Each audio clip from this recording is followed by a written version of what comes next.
War is often remembered through the thunder of artillery, the march of boots, and the banners of nations clashing across continents. Yet behind the fire and fury of World War II, there was another battle being fought, one of hunger, rations, and survival. For millions of soldiers, food became a daily reminder of sacrifice. And for German soldiers, especially in the later years of the war, meals were often more like punishment than nourishment. As the conflict dragged on, Germany struggled under the weight of its own ambitions. By 1943, with battles raging on both the eastern and western fronts, resources were stretched to breaking. Supply lines faltered, farmland was bombed, and the very empire that once promised abundance to its soldiers could barely keep them fed. The standard Wehrmacht ration was meager. A soldier might receive a chunk of dark rye bread so dense it felt like stone in the hand. A thin soup made from cabbage or turnips was served more often than not, sometimes flavored with scraps of meat, if there was any at all. Ersatz coffee, a bitter substitute made from roasted barley or chicory, was passed off as a luxury drink. But it was no luxury. It was survival. Soldiers on the front joked grimly that the bread was so hard you could use it as a weapon. On the Eastern Front, where temperatures dropped far below freezing, hunger gnawed constantly at their stomachs. Winter rations often fell to starvation levels, with men scavenging what they could from ruined villages. The phrase Kanonenfutter, cannon fodder, took on a cruel double meaning. They were not only expendable in battle, but poorly sustained in body. Meanwhile, across the Atlantic, the United States lived in a different reality. Though rationing existed on the American home front, the scale of its agricultural power was unmatched. Fields of wheat, corn, and soy stretched endlessly. American soldiers at the front received canned meat, fruit, chocolate bars, chewing gum, and even cigarettes as part of their standard rations. The abundance of the American farm and factory system stood in stark contrast to the scarcity that plagued Germany. It is against this backdrop that the story of German prisoners of war in the United States begins. When tens of thousands of captured German soldiers were shipped across the Atlantic after battles in North Africa and Europe, they carried with them grim expectations. Many feared brutal treatment. Nazi propaganda had warned them that surrendering to the Americans meant torture, starvation, and humiliation. Some even believed they might be executed outright. But the reality they encountered was astonishingly different. Instead of cruelty, they found structured camps run with military discipline, but also with an unexpected sense of fairness. The United States, bound by the Geneva Convention of 1929, took seriously its responsibility to treat prisoners humanely, and one of the most shocking discoveries for German POWs was the food. Imagine the surprise of a weary soldier, hungry after months of stale bread and watery soup, sitting down in an American camp dining hall to find steaming trays of meat, boiled potatoes, green vegetables, and even dessert on some days. The meals were not extravagant by American standards, but to men who had fought on rations barely sufficient to keep them alive, it was a revelation. For many, it was the first time in years they felt full after a meal. Some camps even served real coffee, rich and aromatic, a taste most Germans had not known since before the war. Others were astonished to find white bread, soft and fluffy, in sharp contrast to the black rye loaves of home. Letters written by POWs, carefully censored but still revealing, spoke of their astonishment.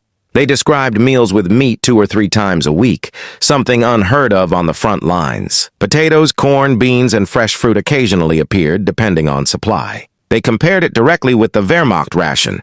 "Here we eat like kings," some whispered among themselves. For American guards, this was not charity. It was policy. The logic was simple. By treating German POWs well, America hoped to ensure that its own captured soldiers in German hands would receive similar treatment. But for the men experiencing it firsthand, it felt surreal.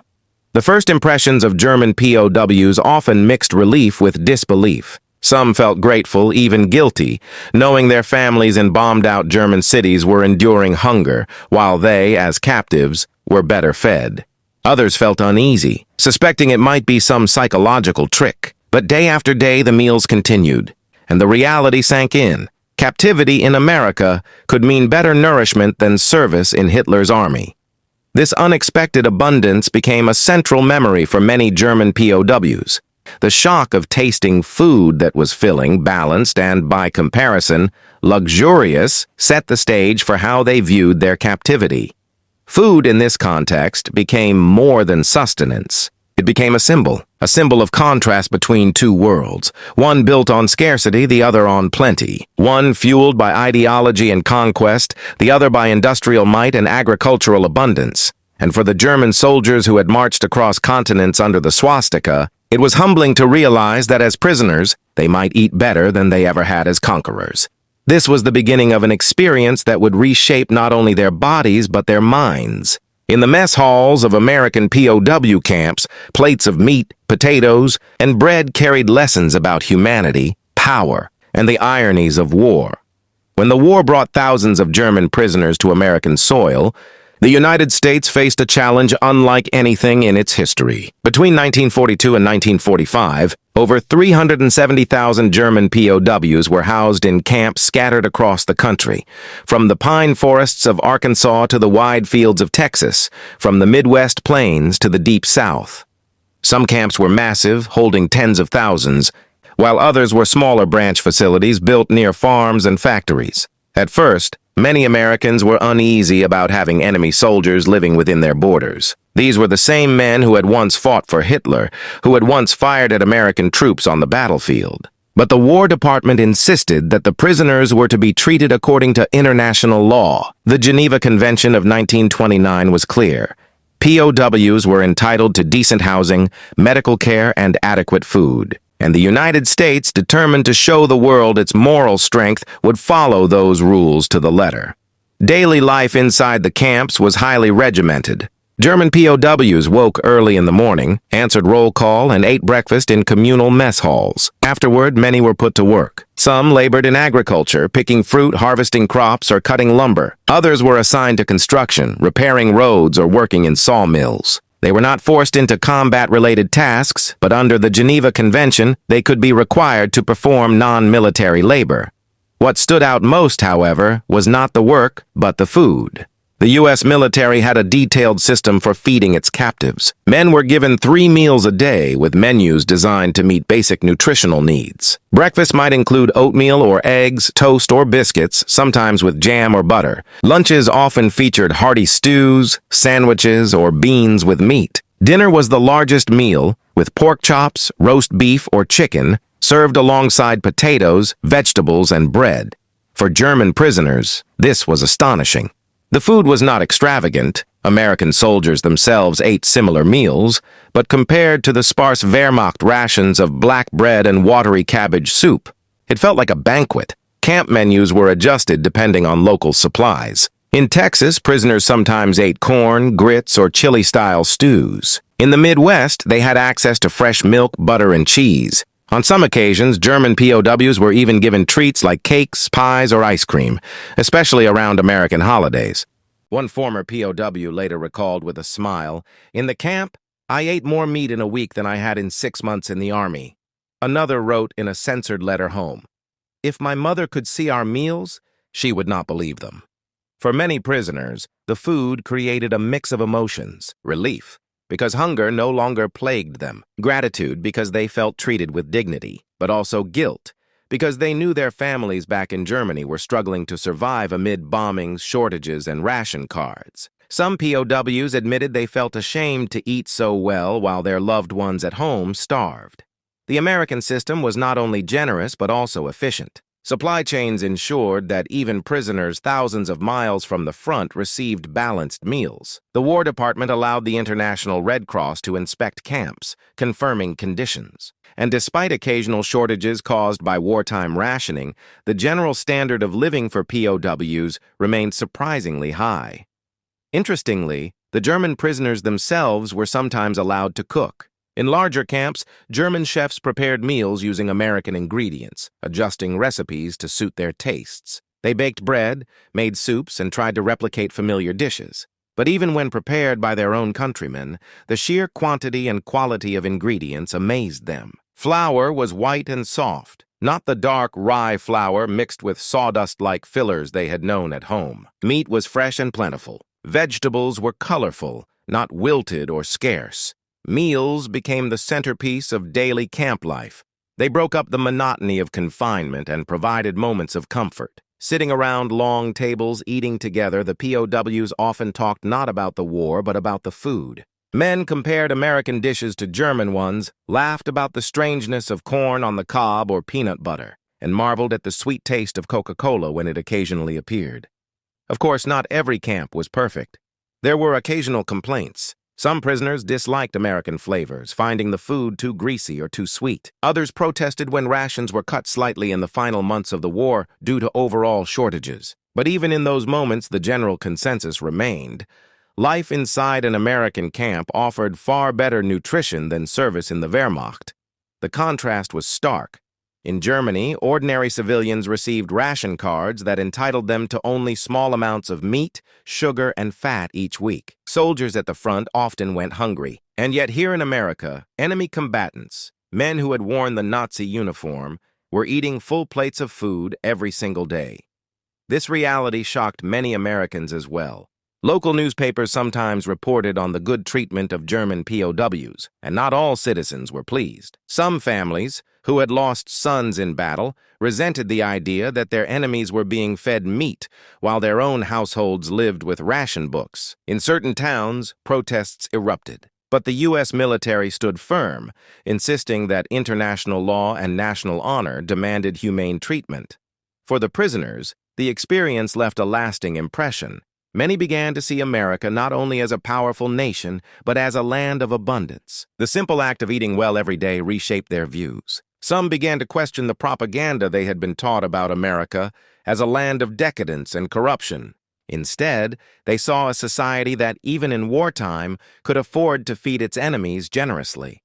As weeks turned into months, the rhythm of camp life became routine.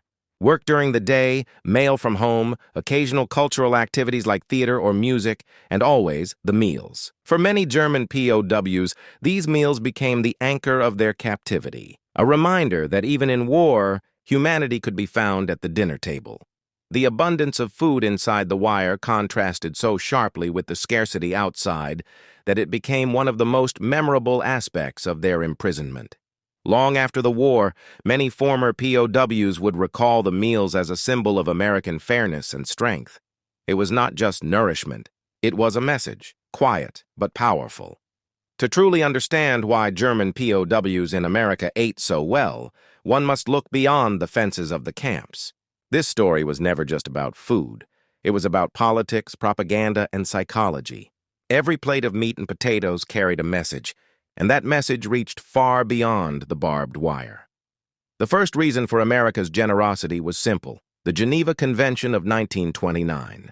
By international law, prisoners of war had to be treated humanely. They were entitled to adequate food, shelter, and medical care. The United States, as a signatory, was determined to uphold these rules. For a nation that cast itself as the defender of freedom and justice, mistreating POWs would have undermined its moral standing.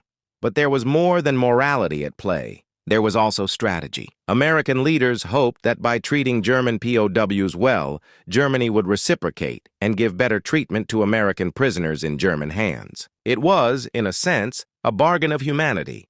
We feed yours well, you feed ours well. The irony, however, was that the Nazis did not always honor this unspoken deal. American and Allied POWs in German camps often lived in harsher conditions, especially later in the war as resources collapsed. While German soldiers in U.S. camps were eating balanced meals with meat, vegetables, and bread, many American POWs in places like Stalag Luft or camps near the Eastern Front were struggling with watery soup and bread so thin it barely kept them alive. This contrast became a bitter truth.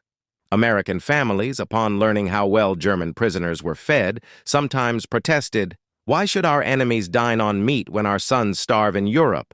The War Department defended its policy, insisting that to lower standards would invite retaliation against American captives. Yet food was not only about reciprocity, it was also about propaganda.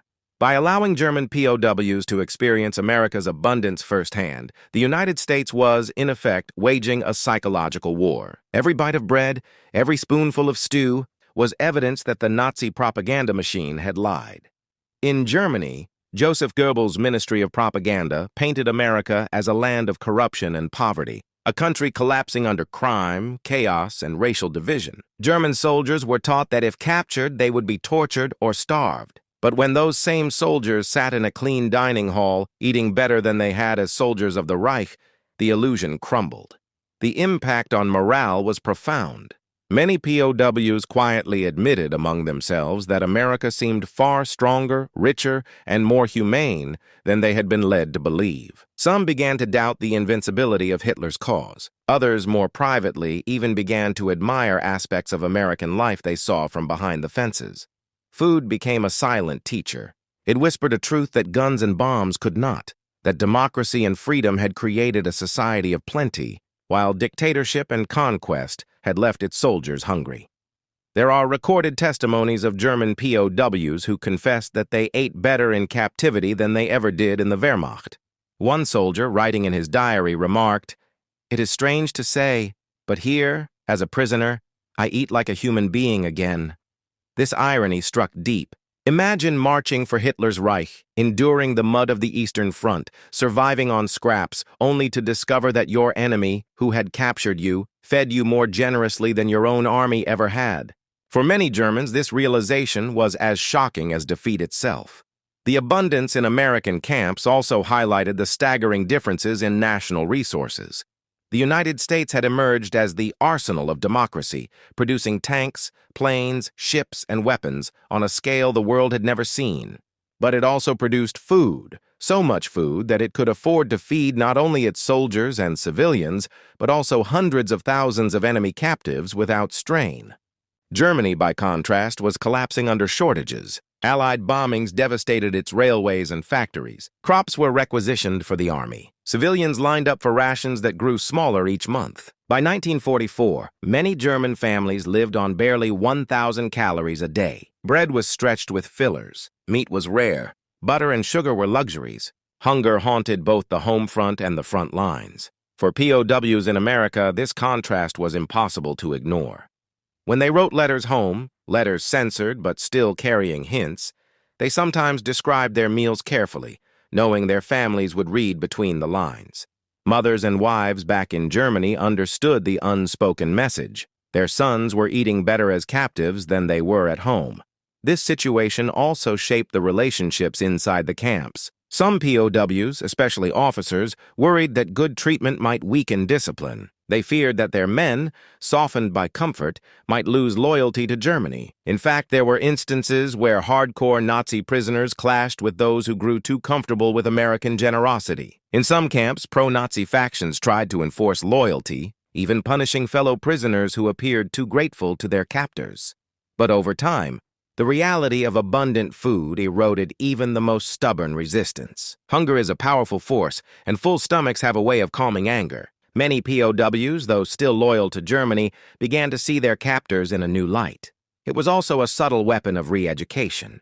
The U.S. military, later in the war, established programs to expose POWs to democratic values, literature, and even lectures. The food they ate daily served as the foundation for this effort. It was difficult to claim that America was weak or corrupt when you were eating pork chops, potatoes, and fresh bread under their care.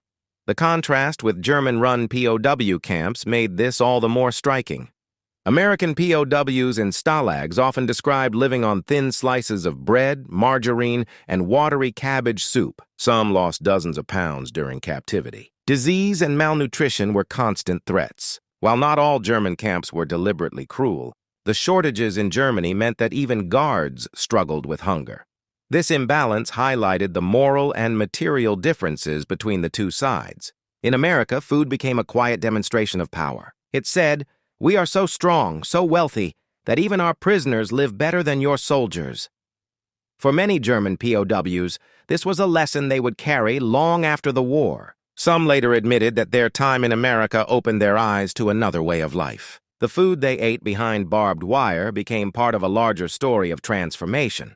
A story that would shape not only their memories, but also post-war relations between former enemies. When the guns of World War II finally fell silent in May 1945, millions of men were left scattered across the globe as prisoners of war. Among them were the hundreds of thousands of Germans who had lived, worked, and eaten behind American fences. Their captivity had been unexpected, their treatment surprising, and their memories unforgettable. For many, the food they received in those camps became the sharpest contrast between the world they had known and the world they discovered. Long after the war, when these men were released and repatriated, they often spoke about meals. They described white bread, soft and warm from American ovens. They remembered trays of meat and potatoes, dishes of beans and corn, even occasional desserts. Compared to the starvation rations of wartime Germany, the abundance seemed almost unreal. Historians studying post-war testimonies found a recurring theme. German POWs often admitted that they had eaten better in American captivity than they had as free soldiers in the Wehrmacht. This was not simply nostalgia, it was fact. Calorie counts from U.S. POW camp menus often reached 3,000 per day, far higher than what the average German soldier or civilian was receiving in 1944.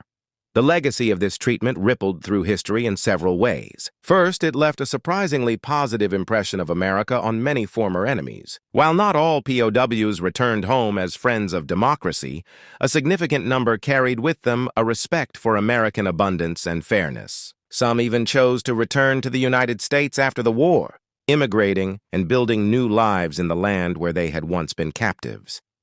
There are countless stories of former POWs who settled in Texas, the Midwest, or the South, drawn by memories of the fields they once worked during captivity. For them, the food symbolized more than survival, it symbolized opportunity. It was proof of a society that could feed its people, even in the hardest of times.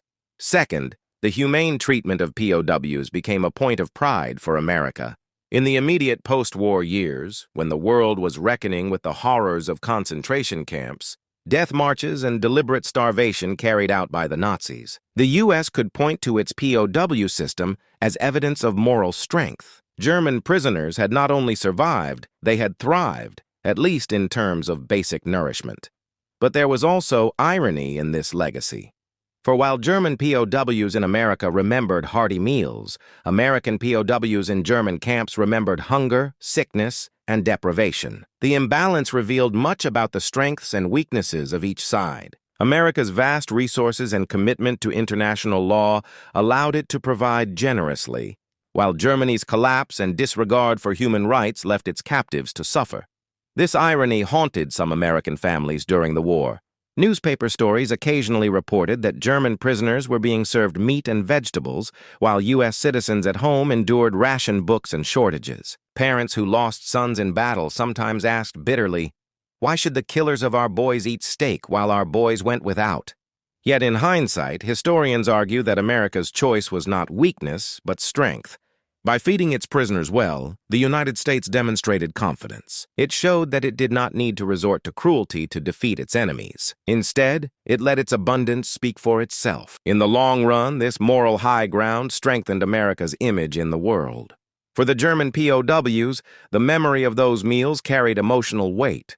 Some felt guilt, knowing their families in Germany starved while they ate well in captivity. Others felt gratitude, recognizing that their captors had shown them more care than their own government had. A few even described their time in America as a turning point in their lives, a moment when they realized the truth about Nazi lies.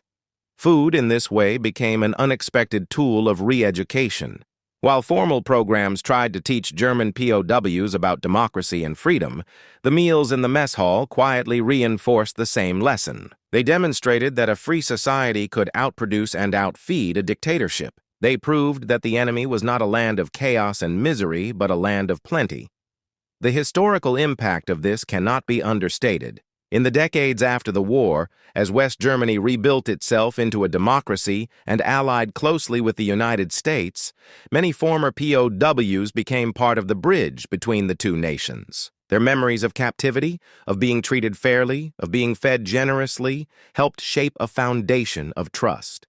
And yet the story also carries a universal lesson. War strips men of dignity. It dehumanizes both victor and vanquished. But within the American POW camps, the act of feeding captured soldiers became a quiet assertion of humanity. It reminded the world that even in the midst of global conflict, mercy could exist. There is something profoundly symbolic in the image of a German soldier, once an enemy on the battlefield, sitting down in an American camp to eat a full plate of food. That image captures not only the irony of history, but also the possibility of reconciliation.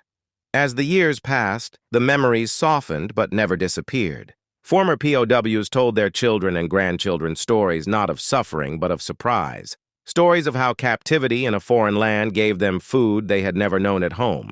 Some even laughed about their first taste of peanut butter or Coca-Cola, strange flavors that came to represent America itself. In the end, what began as an obligation under international law became something larger. It became a story of contrast between two worlds, one of hunger, one of abundance. One ruled by tyranny, the other by democracy. The legacy of German POW food in America reminds us that wars are not only fought with weapons but also with values. And sometimes, the most powerful victory comes not from a bullet or a bomb, but from a loaf of bread and a plate of potatoes. As we reflect on that history today, it is striking to realize that for thousands of German soldiers, their most vivid memory of World War II was not the battlefield, but the mess hall of an American camp. For them, captivity was not marked by chains or cruelty, but by meals that restored their strength and, in some cases, reshaped their view of the world. And perhaps the greatest irony of all is this: in Hitler's army, they marched hungry. In America's camps, they ate full. Captivity, in the strangest twist of fate, became a taste of freedom.